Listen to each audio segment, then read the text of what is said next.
Stephanie Klein, and I'm CEO of Braviant Holdings.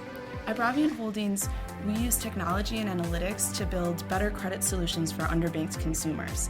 If you think about the US today, 78% of people are living paycheck to paycheck, and 1 in 3 can't come up with $2,000 if they have a need. So we're trying to help those people access the credit they need, build back their credit history, and graduate to lower rates over time. The top 3 challenges that we're facing today are probably hiring, culture, and growing pains. You know, we've been really lucky over the past year to be named a best place to work by a few different outlets, Crain's Chicago, Built in Chicago, and American Banker. But behind the scenes, actually building visibility for a little known startup and figuring out how to hire the right people and how to retain people, it takes a lot of focus. You know, a culture when you're small, 10 or 15 people, kind of takes on its own life. But as you start to scale to 50 people or higher, there's really a lot of effort behind the scenes that goes into building the culture and nurturing the culture and just making sure that our core values really scale with our team as the team gets bigger and bigger. And then growing pains, I think, are inevitable, right? For any sort of fast growth, high growth startup business, you just are going through different life cycles of the company so quickly, and there's always going to be growing pains, and it's just a matter of how you sort of overcome those along the way. I think the best business advice I've ever been given is that as a leader, it's often better to make any decision than to make no decision. You know, nothing slows down the momentum of a growth organization like an indecisive leader.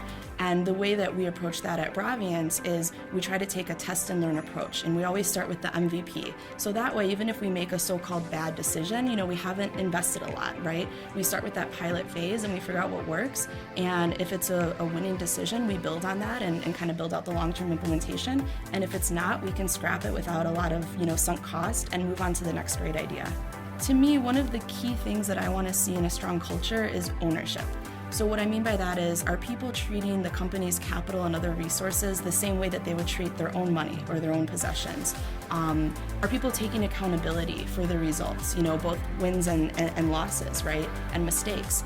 Are people going a little bit beyond? Are they bringing new ideas to the table instead of just sort of doing the minimum that they're asked? And so those are some of the things that I like to look for in a high-functioning culture where there's a lot of ownership. People are really engaged and invested in what they're doing, and they're owning and delivering their results. And then, of course, the last step is you have to measure and celebrate those results and, you know, give people opportunities to reap the rewards, make sure that people have a career path and, you know, are seeing that they're feeling some of those rewards in their career based on the impact that they're having for the business.